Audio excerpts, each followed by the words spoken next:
End of day one. Made some pretty good progress today. Had a couple, hit a couple snags, I should say. Fought to get the crank bolt out for a little bit. Decided to kind of hold off on a couple things due to the bell housing adapter, but got the heads fully dressed, minus one injector. Got the injectors back in, the new hold down platforms and the new hold down bolts.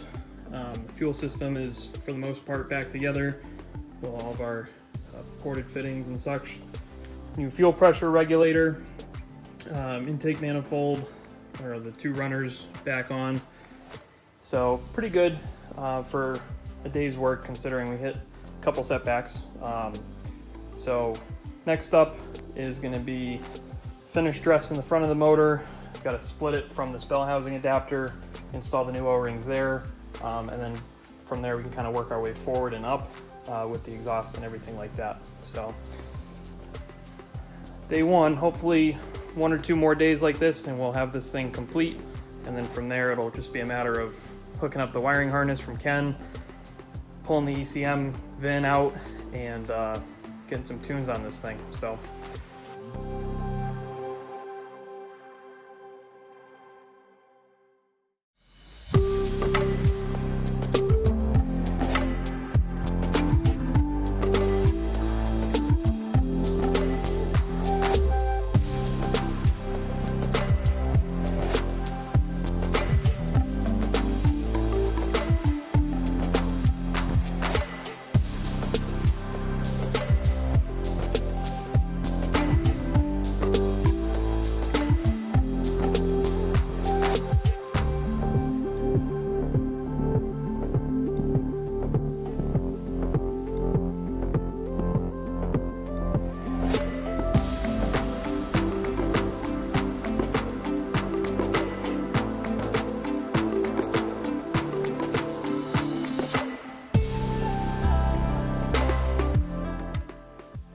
day 2 of engine assembly update. Today what we did, split the bell housing adapter from the block, cleaned that all out, installed the 2 new coolant O-rings, new rear main, cleaned up and resealed the upper oil pan, and installed the new PPE cast lower oil pan. So next, what's up is before the oil cooler goes on, I got a needle scale the block, just knocked that rust and scale off. We've got the last remaining O-ring for the injector. We've got the coolant block off plate to do over here. So getting there.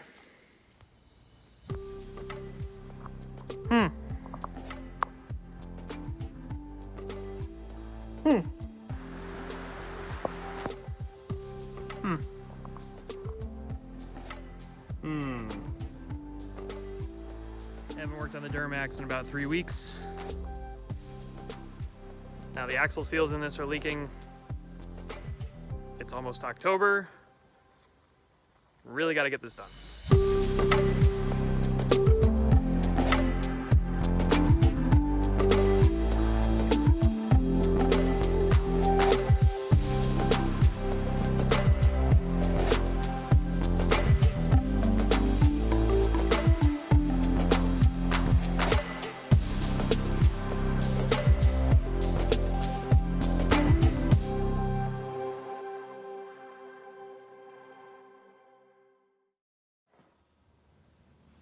Well, we're getting there. Next thing that's got to happen is I'm taking these injectors up to Metro Fuel Injection in Agawam. I don't know how well we're going to be able to see it, but there's some fine particulate in the return side of the injector, and anyone who's ever dealt with these common rail systems knows that these things are incredibly sensitive to contaminants in the fuel. So we're going to err on the side of caution and have the injectors and the lines professionally cleaned and flowed and everything like that. So this is where I'm gonna leave you. At this point, the motor is probably like 70% back together. We got the ZF pulled out. Today's the day. Old ZF6er's coming home. What's that, dude? Got the transfer case back. A couple other things like that. So we're gonna start really putting the parts together at this point, and hopefully this thing will be apart around Christmas time, and we'll go from there on it.